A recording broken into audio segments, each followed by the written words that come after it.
You. Stop for a second. Everything you just did to learn English, the flashcards, the grammar apps, you. The vocabulary lists you memorized and forgot 3 days later. None of that is why you still freeze when a real person asks you a real question. You. You already know enough words. You. What you don't have yet is the wiring that lets those words come out of your mouth without you thinking first. You. And that wiring gets built in the next few minutes, not through more studying, but through something completely different. You. I'm going to give you 50 plus advanced words and expressions today. Real C1, you. C2 level English. But I'm not going to hand them to you as a list. Every single one is going to arrive inside a moment, a conversation, you. A situation you can actually picture yourself in, you. Because that is the only way a word survives past the video and shows up later when you're actually speaking. Stick with me through this, you. And by the end, you will have trained your ear, your mouth, and your instincts to reach for sharper, more natural English automatically, you. Without translating, without hesitating, without that awkward pause, while you search for the word you already know, you. Here's the method in one sentence, because you deserve to know why this works before we start. You. Your brain doesn't store vocabulary the way a dictionary does. Word definition, next word, you. It stores vocabulary the way it stores memories attached to a place, a feeling, a person, a moment, you. That's why you can remember the exact words a stranger said to you 5 years ago in an airport, you. But you can't remember a word you highlighted in a textbook last week. So, instead of definitions, I'm going to give you scenes, you. Instead of isolated words, you're going to hear them inside real dialogue with real pauses where you get to answer, you. And real listening practice where you train your ear for how English actually sounds when people aren't reading from a script, you. That's the whole difference between studying English and living inside it, even for 20 minutes. Let's begin with the first cluster, you. And it's one you'll use constantly. The vocabulary of expressing an opinion with precision instead of just saying, I think, you. Picture this. You're in a team meeting and your manager just proposed a plan that you have real doubts about, you. But you also don't want to sound negative or dismissive. Most learners freeze here and either say nothing or blurt out, I don't like it, you, which sounds abrupt and a little rude in English. Here's what a fluent, thoughtful speaker actually says, you. I can see the appeal of this approach. But I have to say, I'm a little ambivalent about the timeline, you. Ambivalent, that means having mixed feelings. Part of you agrees, part of you doesn't, and you're genuinely torn, you. It's a huge upgrade from the flat, overused I'm not sure. Instead of saying happy, you might say elated, you. Instead of sad, you might say disheartened, and instead of not sure, you say ambivalent. It captures something more precise, you. Two feelings pulling at you at once. Now listen to how that sits inside a full sentence and notice the rhythm. Honestly, you. I'm ambivalent about launching next month. Part of me thinks we're ready. Part of me thinks we need more testing. Say that with me, you, slowly first.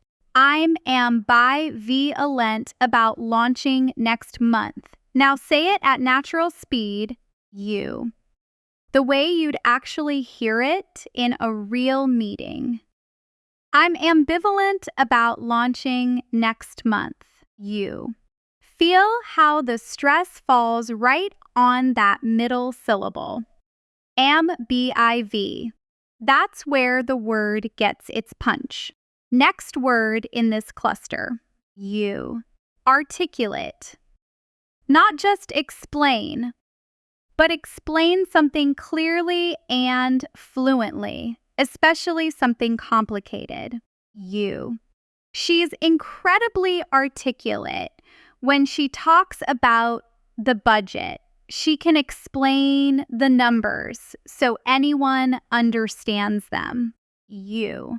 Notice that articulate can also be an adjective describing a person or a verb describing the act of explaining clearly, you. Can you articulate exactly what went wrong? Is a much sharper, more professional way to say, can you explain clearly what went wrong? You. Here's a small dialogue to show you both words working together in a real conversation. Picture this scene with me for a second, you. It's the end of a long workday. Two colleagues, Maya and Josh, are packing up their laptops, you. And Josh stops by Maya's desk before he leaves, Josh.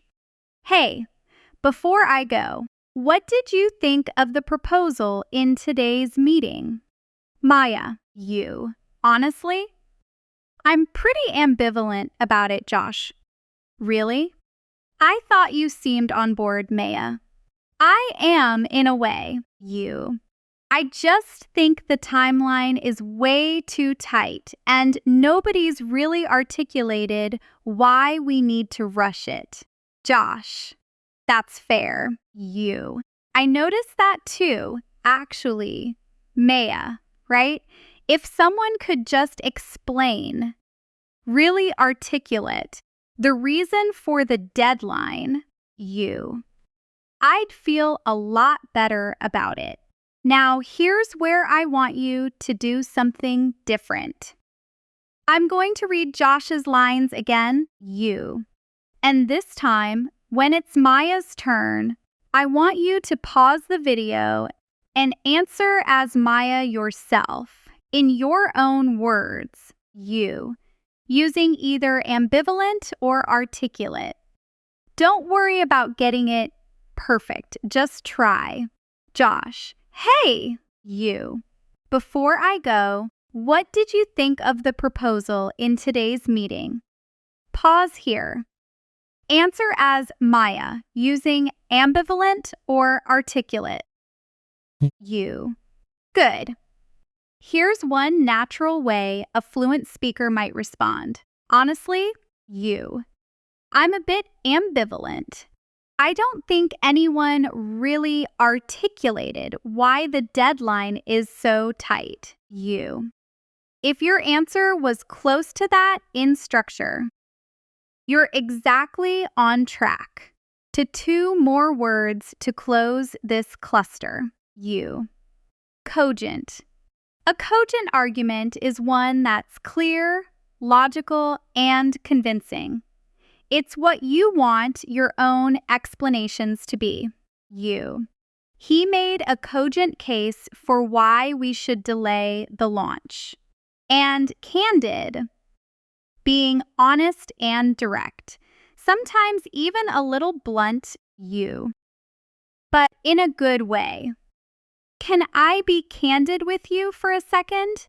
Is one of the most useful phrases you'll ever learn in English, you. Because it signals, politely, that honest, direct feedback is coming. Say it with me. Can I be candid with you for a second? You. Notice the stress lands hard on the first syllable. Candid, not can-did. Let's move to the second cluster, you.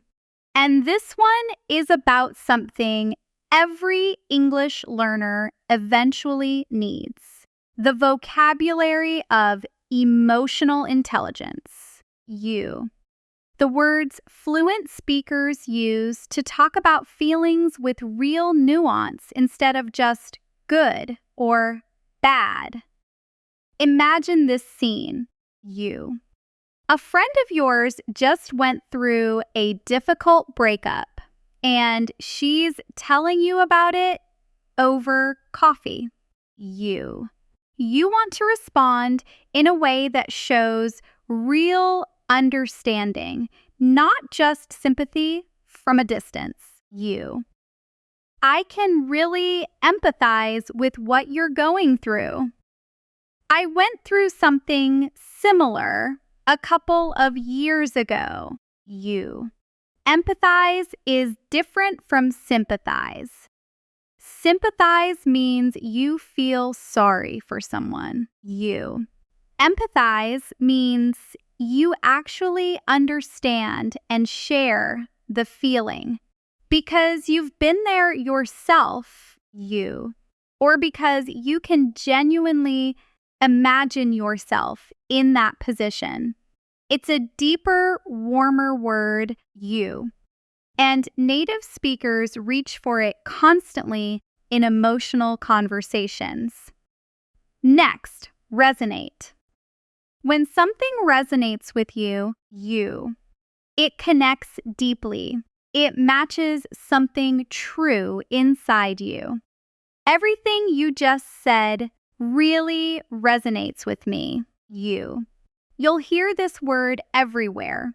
In conversations about books, movies, ideas, you. Even in business meetings, when someone says, "Does this message resonate with our audience?" You. Now, a pair that often confuses learners because they sound similar in feeling, but mean very different intensities. You. Exasperated and apprehensive. Exasperated means extremely frustrated, at the end of your patience. You.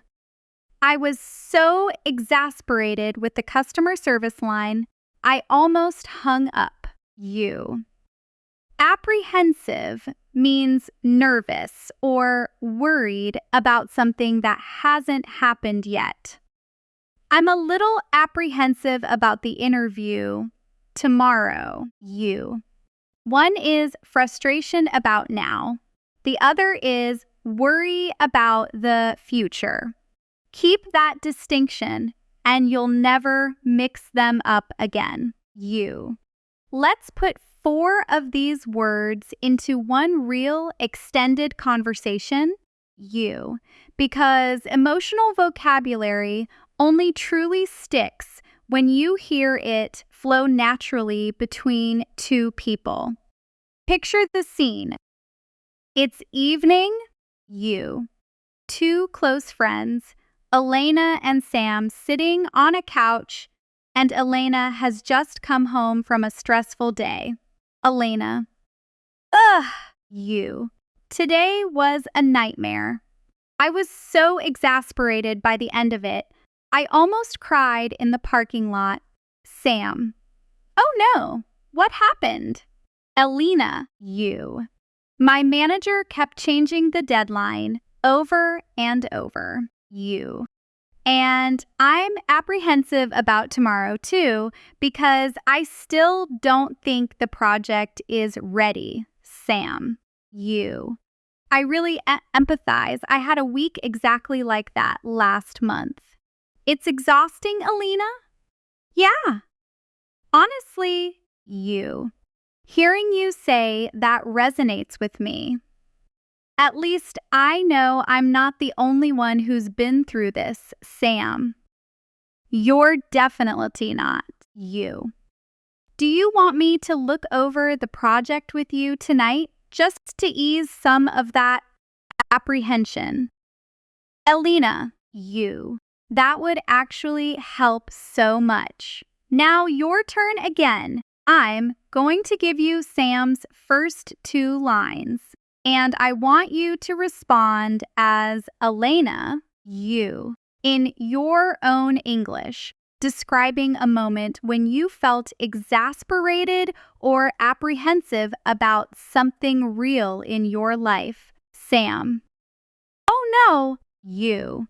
What happened? What's got you so exasperated? Pause. Answer as Elena using exasperated or apprehensive about something real.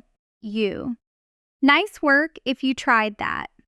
Even a short, imperfect sentence like, I feel apprehensive about my exam is exactly the kind of real you.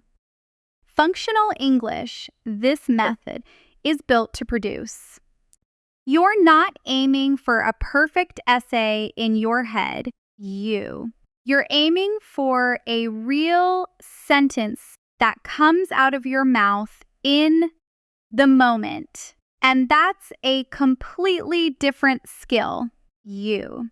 Let's add 2 more words to round out this cluster, both incredibly useful for supporting someone emotionally. You. Reassure, to say or do something that removes someone's doubt or fear. I tried to reassure her that everything would be fine. You. And alleviate, to make a problem, a pain, or a worry less severe. Taking a walk always alleviates my stress a little. You.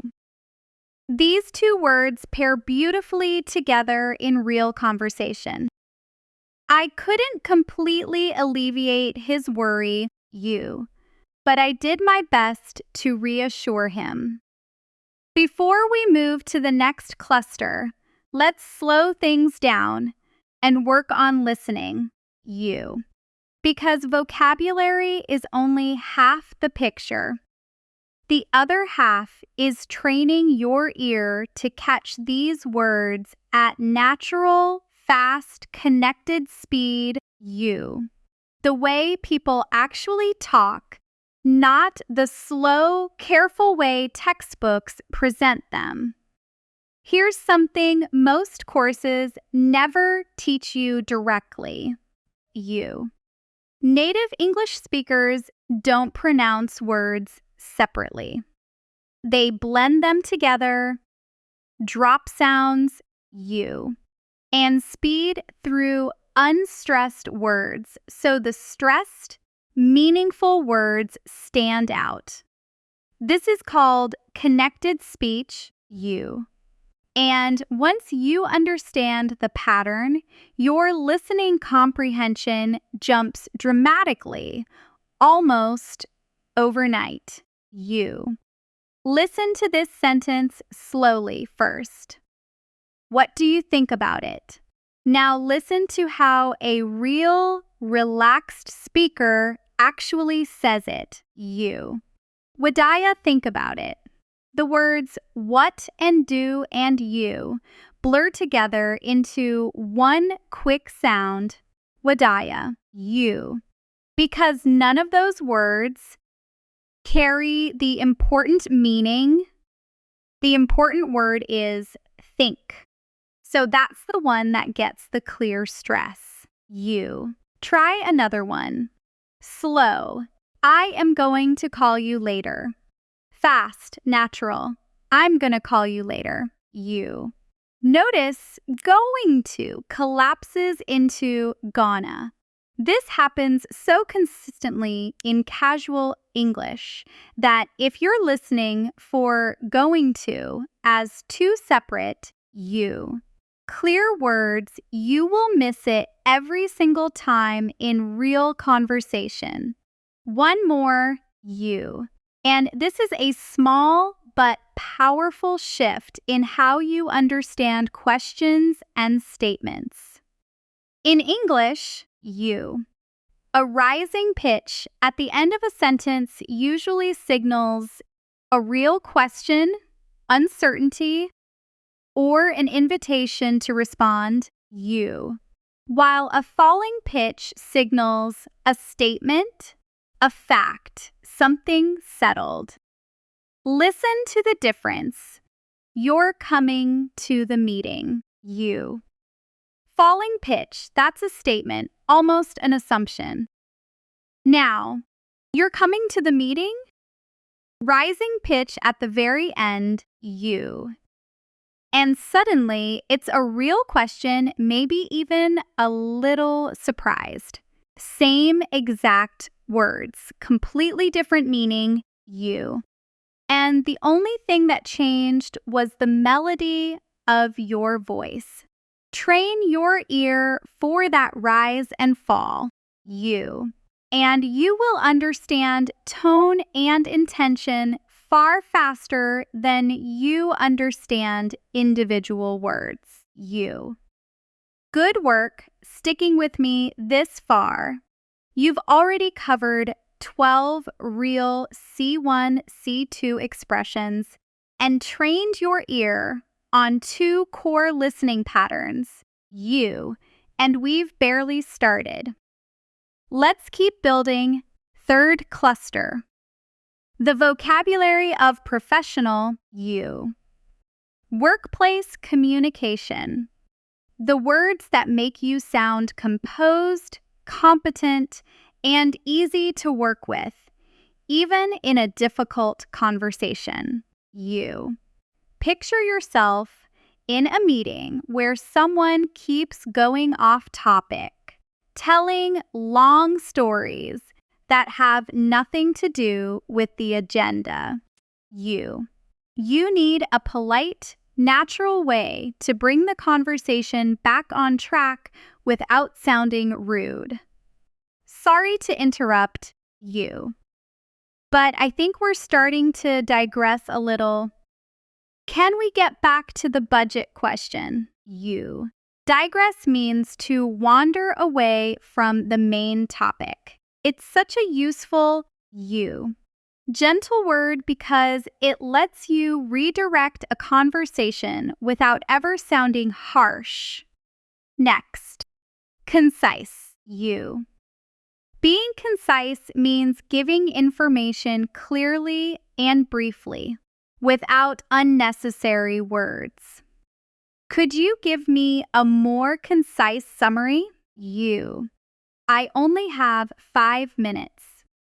This is one of the highest value words in professional English, you, because so much workplace communication is really just people asking each other directly or indirectly to be more concise, you. Now, a pair that native speakers use constantly to soften direct communication, tactful and diplomatic, you. Being tactful means choosing your words carefully so you don't upset or offend someone, especially when the topic is sensitive, you.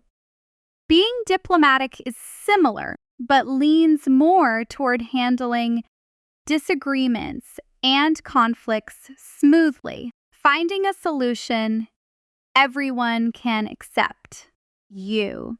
She was very tactful when she told him his idea wouldn't work. We need a diplomatic solution that doesn't upset either team. You'll often hear them together. Try to be diplomatic about it, but also tactful. Nobody wants to feel criticized. Let's build a scene around this. Visualize it with me. An open office, late afternoon, two coworkers, Priya and Daniel.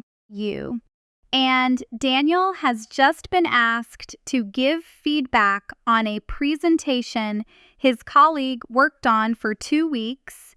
Priya, so be honest. What did you think of Marcus's presentation? Daniel, honestly, I want to be tactful about this, because I know how much work he put into it. Priya, that bad, huh? Daniel, no, it's not bad. It's just he kept digressing into details nobody in the room needed. It wasn't concise at all. Priya, yeah, I noticed that too. Are you going to say something to him? Daniel, I think so. But I want to find a diplomatic way to bring it up. Maybe suggest he practice trimming it down before the client sees it. Priya, that sounds like a good approach. Your turn to jump in. I'll give you Priya's line, and I want you to respond as Daniel, describing how you'd give tactful, diplomatic feedback to someone about something they worked hard on. Priya, so be honest, what would you actually say to him? Pause. Answer as Daniel, using tactful, diplomatic, or concise. Whatever you said, even as simple. I'd try to be diplomatic and just focus on one specific point. That's real, usable English, And that instinct to reach for these words instead of nice or honest is exactly what we're training. 2 final words for this cluster, both about handling disagreement at work with confidence rather than aggression. Assertive means expressing your opinions and needs clearly and confidently without being aggressive or apologetic. You need to be more assertive in meetings. Don't be afraid to state your opinion directly. And defer, meaning to accept someone else's decision or opinion, usually because of their experience or authority. I'll defer to your judgment on this one. You know the client better than I do. Notice how assertive and defer are almost opposites in energy. One is about standing your ground, The other is about gracefully stepping back. And a fluent speaker knows exactly when to use each one. Let's move to the 4th cluster now. Personality vocabulary. The words that let you describe people. Friends, coworkers, family, even yourself, with real color and precision instead of just nice or smart. Imagine describing a new coworker to a friend. She's incredibly perceptive. She noticed something was wrong with the client relationship before any of us did. Perceptive means quick to notice and understand things, especially things that aren't obvious. It's a wonderful compliment, and a much sharper alternative to just saying smart, or observant. Next, meticulous, you. Someone meticulous pays extremely close attention to detail, careful almost to the point of being a perfectionist, you. He's meticulous with his work. He checks everything 3 times. And its cousin, resourceful, good at finding quick, you. Clever solutions to problems, especially with limited resources. She's incredibly resourceful, you. She figured out a workaround with 0 budget. Now, 2 words for describing social energy, you, which are opposites and both extremely common in daily conversation. Gregarious describes someone outgoing, sociable, you, who genuinely loves being around people and thrives in groups. He's so gregarious. He knows literally everyone at every party, you.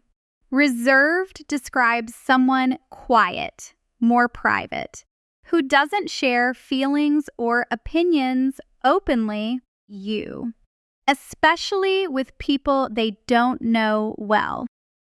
She's a bit reserved at first, but once you get to know her, she opens up completely, you. Here's a small dialogue that shows how naturally these words move through real conversation. 2 friends, Anna and Ben, you, are talking before a party, and Anna is nervous about meeting Ben's new roommate night. Anna: so what's your new roommate like?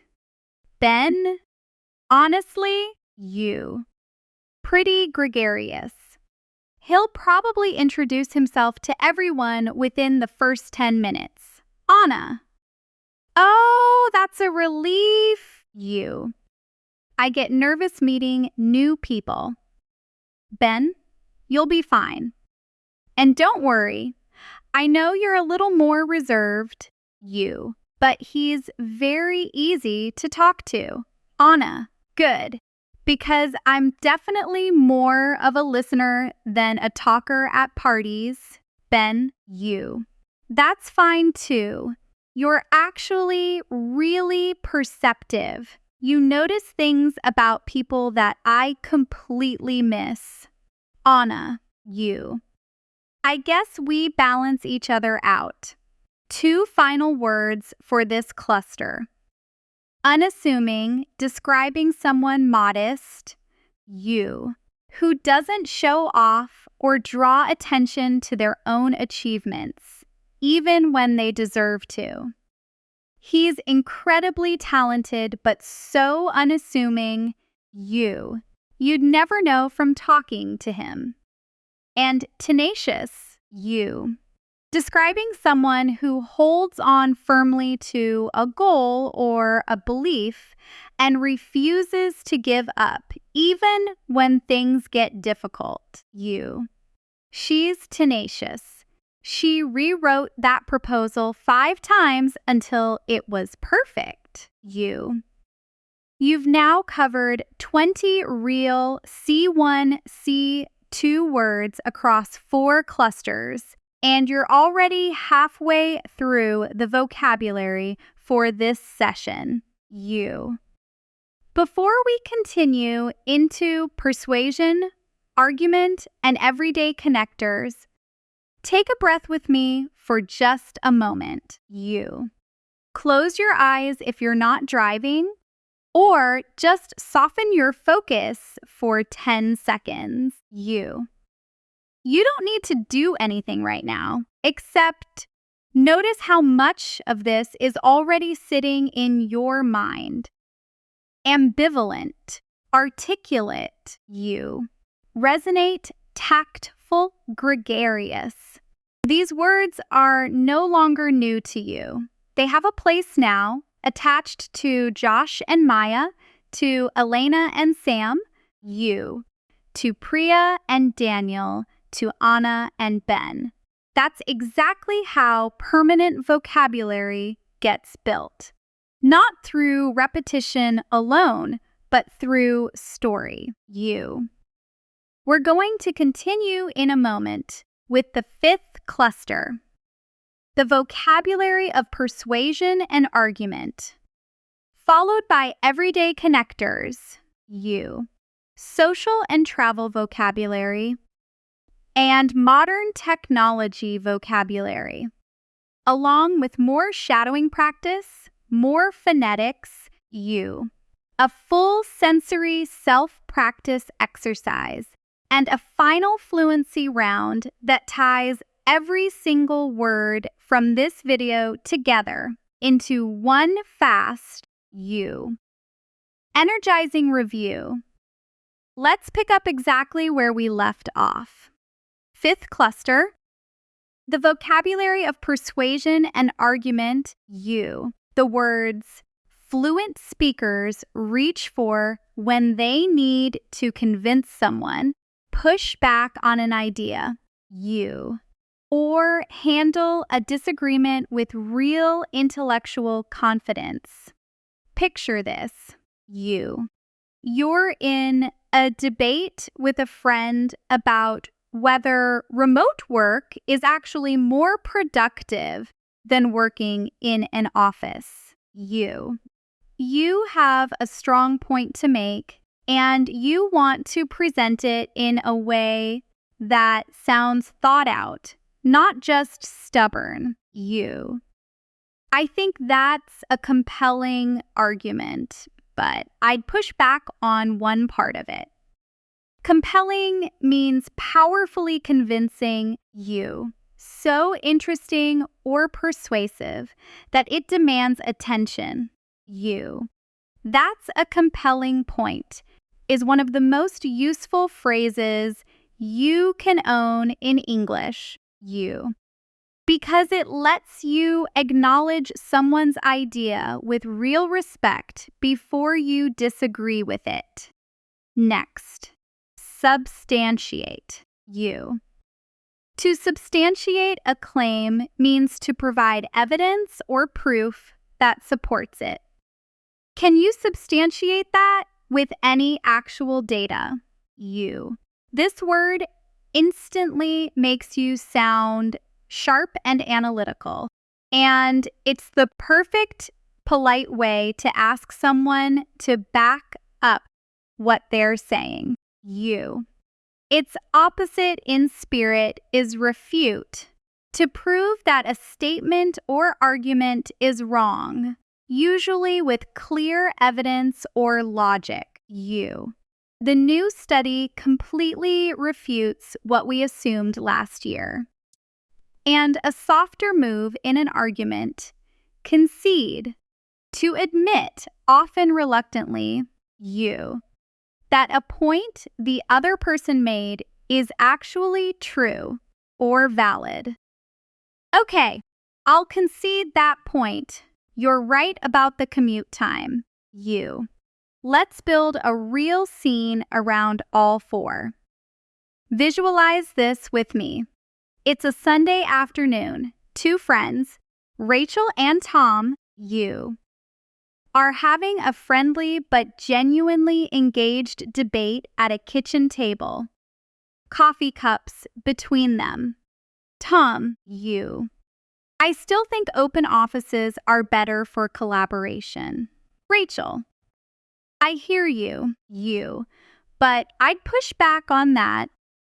Most studies actually refute the idea that open offices boost collaboration. You. They mostly just increase noise and distraction. Tom. Okay, that's a compelling argument. Do you have anything to substantiate it, though? You. Or is that just your opinion? Rachel. You. There's actually a well-known study from a few years ago. Teams in open offices had way more email and way less face-to-face conversation, you, which is the opposite of what people assumed, Tom. Huh. Okay, I'll concede that point. I still like the energy of an open office. You. But I can't argue with the data, Rachel.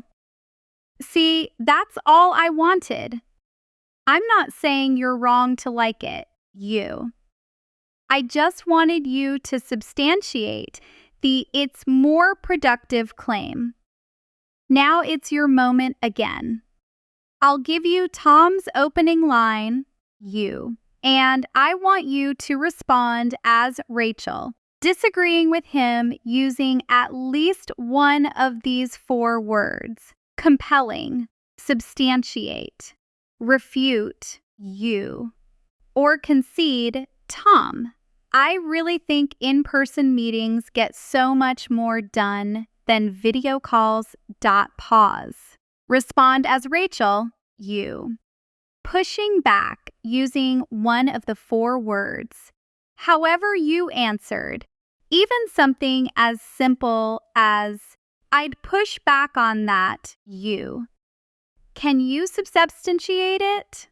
That's a completely native sounding C1 level response, you. And it took you seconds to build once the word was already inside you. 2 more for this cluster, you. Underscore, to emphasize or highlight the importance of something. This result really underscores how important early testing is, you. And corroborate, to confirm or support a statement using additional evidence, you. Very close to substantiate, but usually used when a second source agrees with a first one, you. Her account of the meeting corroborates what he told us yesterday. You'll hear these constantly in news, in business, you, and in any serious discussion where people are building a case for something. Let's move into cluster 6 now, you. Everyday connectors and nuance words, you. The small but powerful pieces of language that make your English sound stitched together instead of like a list of separate, simple sentences, you. These words don't carry big, dramatic meaning on their own, but without them, even a fluent speaker sounds slightly robotic, you. Nonetheless, meaning despite that, used to introduce a contrast slightly more formal and elegant than but, you. The project was over budget. Nonetheless, the client was thrilled with the result. Albeit, meaning although, you. Used to add a small qualifying detail inside a sentence. It was a good presentation, albeit a bit too long, you. Notice how albeit tucks neatly into the middle of a sentence, which is different from most contrast words that start a new sentence, you. Whereas, used to directly contrast 2 different things or people. I prefer working early in the morning, you. Whereas my sister does her best work at night. And notwithstanding a slightly formal, very sophisticated word meaning despite, you. Often placed after the thing it's contrasting. The risks notwithstanding, we decided to move forward with the plan, you. This one especially, when used correctly, immediately signals advanced fluency, you, because most learners never move past but and however. Let's hear these blended into a natural monologue. The way a fluent you, thoughtful speaker might actually talk about a decision. Picture yourself listening to a friend explain a big life choice over dinner. You. Moving to a new city was a huge risk, albeit one I'd been thinking about for years. Everyone told me to be careful, you. And the financial risks notwithstanding, I decided to go for it anyway. My old job was stable, you. Whereas this new opportunity was completely uncertain. Nonetheless, I don't regret it for a second. Say that whole thing with me now, you. Slowly, phrase by phrase, then I'll say it again at natural speed, and I want you to shadow it. Meaning, don't wait for me to finish, you. Start repeating almost the instant you hear each phrase, like an echo chasing my voice. That immediate you. Overlapping repetition is what real shadowing means, you. And it's completely different from casually repeating a sentence after I've already finished it, you. It trains your mouth and your brain to process and produce English at the same time, you, which is the exact skill that lets you speak without that awkward half-second delay. Here we go. Natural speed, you. Shadow me as closely as you can. Moving to a new city was a huge risk, albeit one I'd been thinking about for years. Again, you. The financial risks notwithstanding, I decided to go for it anyway. One more time. My old job was stable, you. Whereas this new opportunity was completely uncertain. And finally, nonetheless, I don't regret it for a second, you. Well done if you kept up. That overlapping real-time repetition is exactly the muscle we're building, you. 3 final connectors for this cluster. Quicker ones you'll use constantly in casual conversation, you. In retrospect, looking back on a past decision with new understanding. In retrospect, you. I should have asked more questions before accepting the job. By and large, meaning mostly or generally speaking, you.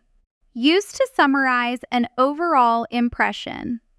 By and large, the trip was a success, even with a few delays, you. And arguably, meaning it could be argued that used to soften a strong opinion so it sounds thoughtful rather than absolute, you. This is arguably the best decision the company has made all year. You've now covered 32 real advanced expressions, you. Let's move into the 7th cluster, social and travel vocabulary. The words you need for meeting new people, you. Navigating unfamiliar situations, and sounding genuinely comfortable in social settings rather than stiff and overly formal, you. Picture this scene with me before we get into the words. You've just arrived at a networking event, a room full of strangers, you. Soft background music, people holding drinks in small clusters, and you don't know a single person yet, you. This is exactly the kind of moment where advanced social vocabulary makes the difference between standing in the corner and actually connecting with people. You. Mingle. To move around a social event, talking briefly with different people rather than staying in one group the whole time. You. I'm going to go mingle for a bit. I'll catch up with you later. It's such a natural, casual word, you, and it instantly signals that you know how social events actually work in English-speaking culture. Next, rapport, a natural you.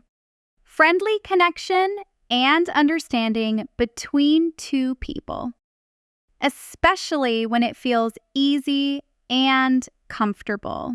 You. We built a really good rapport within the first 5 minutes of talking. And cordial. Polite and friendly, you.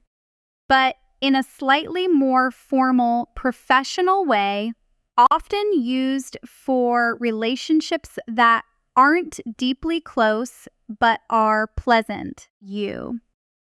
Our relationship with that client has always been cordial, even during disagreements. A related, warmer word, congenial, pleasant, you, friendly, and easy to get along with, often describing an atmosphere or a person's overall nature, you.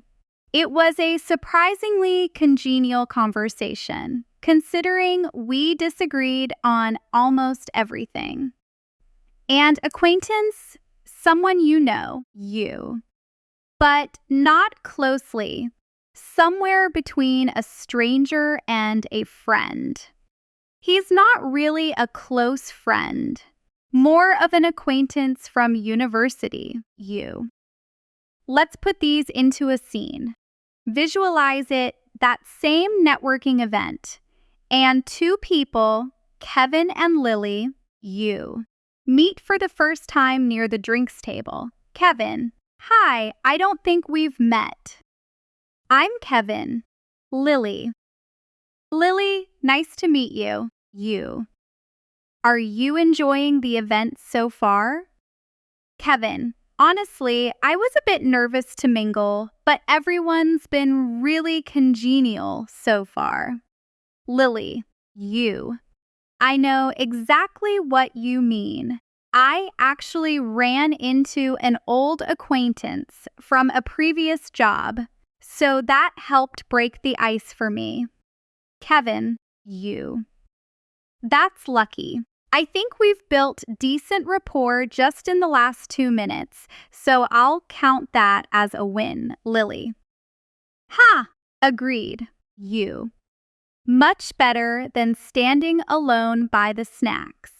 Now switch roles with me. I'll read Lily's opening line, you, and I want you to respond as Kevin, introducing yourself and describing how you feel mingling at an event like this, you. Using at least one of these words, mingle, rapport, cordial, congenial, or acquaintance. Lily. Hi, you. I don't think we've met yet. What's your name? Pause. Respond as Kevin, introducing yourself and using one of the 5 words, you. 2 final words for this cluster, this time about travel and spontaneity. Itinerary. A detailed plan of a trip, you, including the places you'll visit and when. Can you send me the full itinerary before we leave, you? And spontaneous. Doing something without much planning, on impulse following a sudden feeling. We had a whole itinerary planned, you. But honestly, the best part of the trip was the one spontaneous day we had no plans at all, you.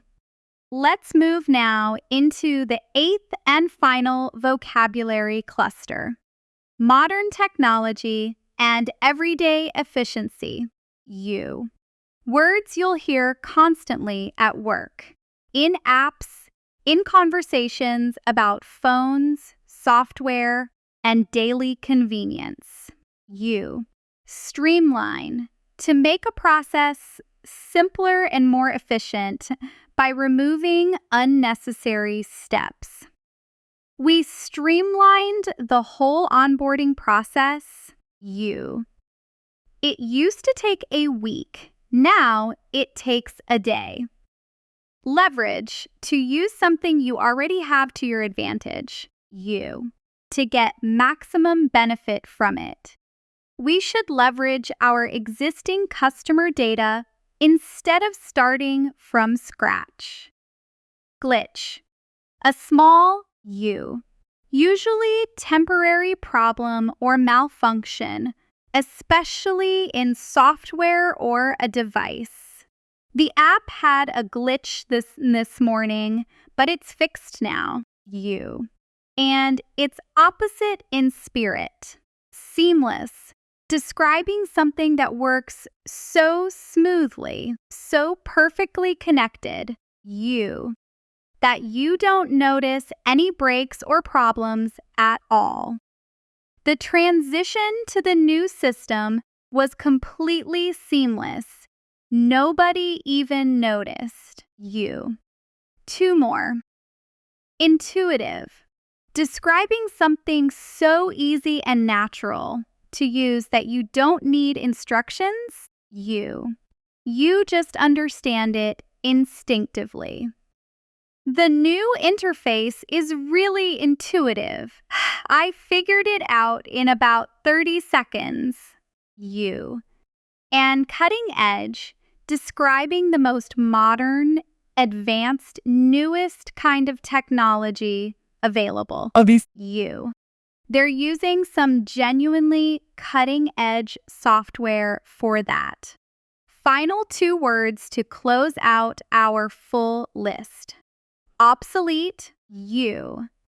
Describing something no longer useful because it's been replaced by something newer and better. That old software is basically obsolete now. And versatile.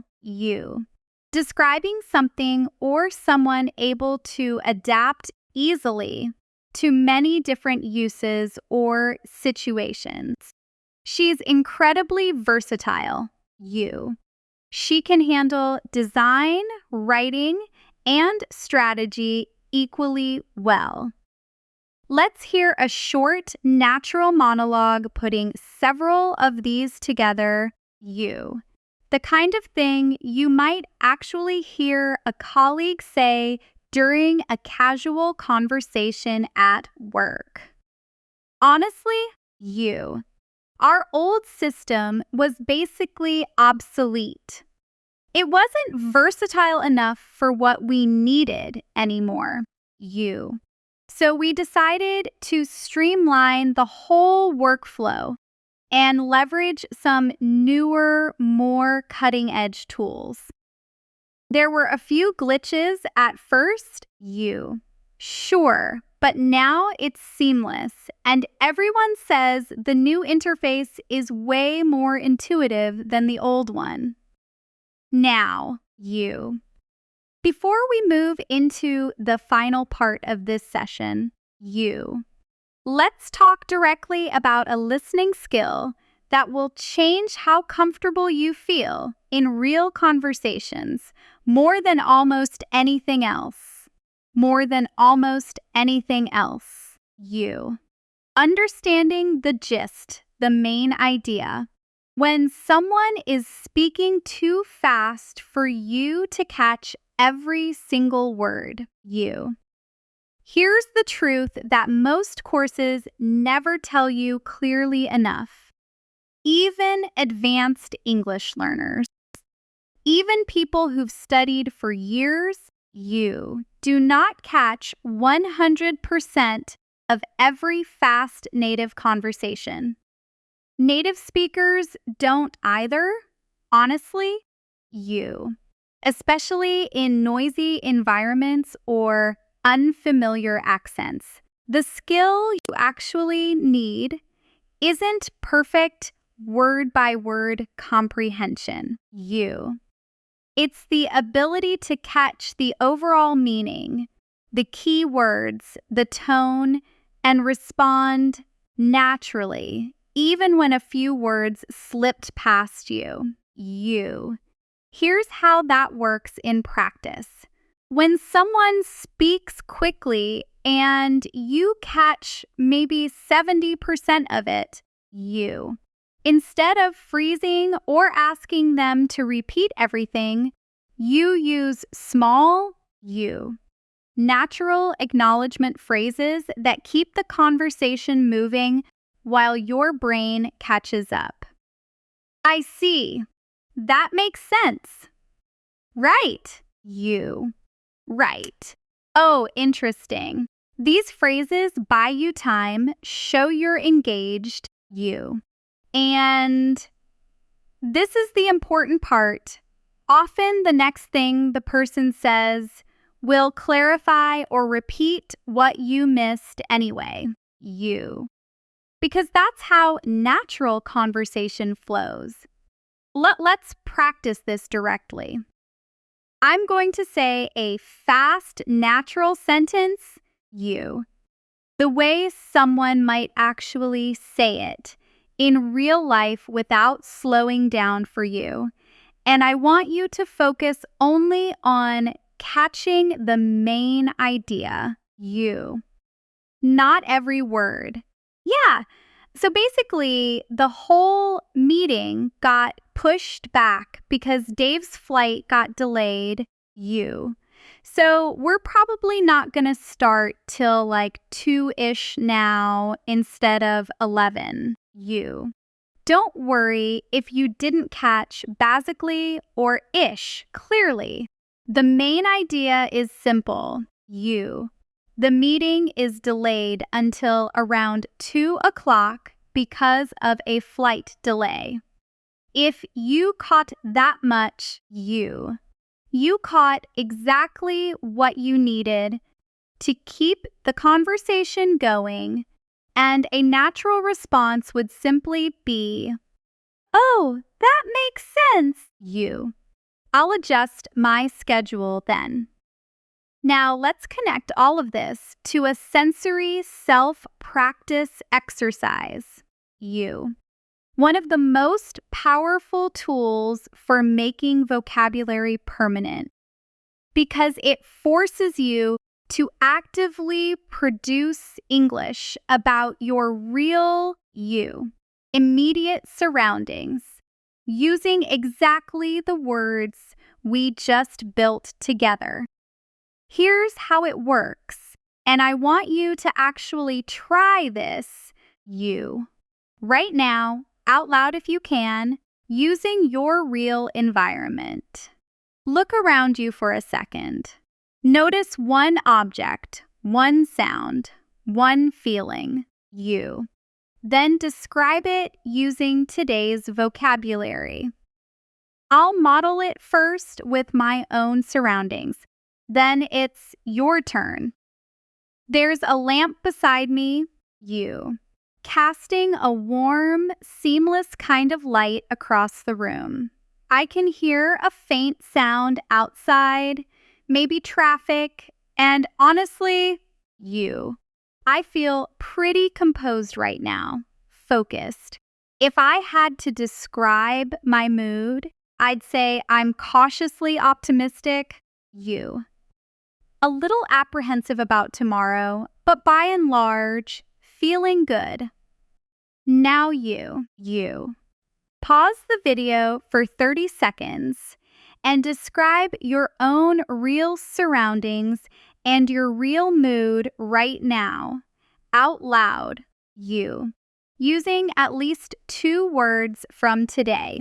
Maybe apprehensive, composed, seamless, gregarious, meticulous, whatever fits your actual moment. This isn't a performance. Nobody's grading you.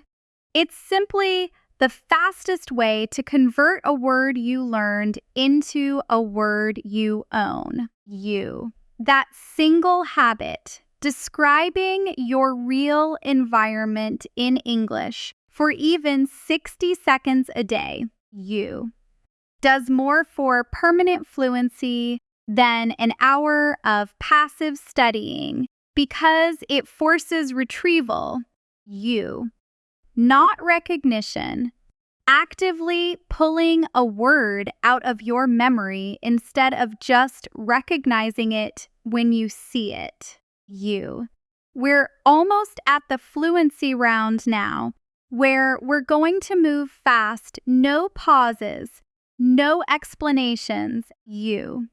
Just a rapid-fire review of every single word we covered today, designed to fire your memory and lock these words in before we close. You. But first, let's take stock for a second, because you've done a genuinely impressive amount of work in this session so far. You've now covered clusters on opinion and precision, emotional intelligence, professional communication, personality, you, persuasion and argument, everyday connectors, social and travel vocabulary, and modern technology. Over 40 real, you. Functional C1, C2 expressions, each one attached to a real scene, a real pair of characters, a real moment you can picture. You. That is not a small achievement, and I want you to actually notice that you. Because noticing your own progress is part of what keeps you coming back to keep building on it. In the next part, we're going to run the full fluency round. Every word, fast back to back, you. So your brain sprints through the entire list one more time and then close with a specific measurable challenge for you to complete today. Not just like and subscribe, but something that will genuinely test whether these words are yours now. Let's move straight into the fluency round. No new explanations here, no new stories, just speed, momentum, And every single word we built today, rushing back through your mind one more time, Exactly how it should feel right before you walk into a real conversation. And these words are simply there, ready, waiting. I'm going to move through all 8 clusters fast in short bursts. Say each word out loud the instant you hear it. Don't wait. Don't think. Just fire it back at me like an echo. Opinion and precision. Ambivalent, articulate, cogent, candid. Say them again, Faster. Ambivalent, articulate, cogent, candid. Emotional intelligence, Empathize, resonate, exasperated, apprehensive, reassure, alleviate. One more time, quicker. Empathize, resonate, exasperated, Apprehensive, reassure, alleviate. Professional communication. Digress, concise, tactful, diplomatic, assertive, defer. Again, Digress, concise, tactful, diplomatic, assertive, defer. Personality, Perceptive, meticulous, resourceful, gregarious, reserved, unassuming, tenacious. Once more, fast. Perceptive, meticulous, Resourceful, gregarious, reserved, unassuming, tenacious, persuasion and argument, you. Compelling, substantiate, refute, concede, underscore, corroborate. Again, compelling, substantiate, refute, concede, underscore, you. Corroborate. Everyday connectors. Nonetheless, albeit, whereas, notwithstanding. In retrospect, by and large, arguably, you. One more pass. Nonetheless, albeit, whereas, notwithstanding, in retrospect, by and large, arguably, social and travel, you. Mingle, rapport, cordial, congenial, acquaintance, itinerary, spontaneous. Again, quickly, mingle, rapport, cordial, congenial, you. Acquaintance, itinerary, spontaneous, technology and everyday efficiency, you. Streamline, leverage, glitch, seamless, intuitive, cutting edge, obsolete, versatile. Final pass as fast as you can say it, you. Streamline, leverage, glitch, seamless, intuitive, cutting edge, obsolete, versatile. That's the full list, over 50 words, you. Moving through your mind in seconds instead of minutes, you. Notice something. You didn't need me to define a single one of those words just now. You didn't need a translation, you. Your brain reached for meaning automatically. Because each word is already attached to Josh and Maya, arguing gently about a deadline, you. To Elena crying in a parking lot, to Kevin and Lily meeting for the first time at a networking event. That's the entire method, you. Working exactly the way it's supposed to. Let's do one more thing before we close. And I want you to actually stay with me for this, you, because it ties everything together.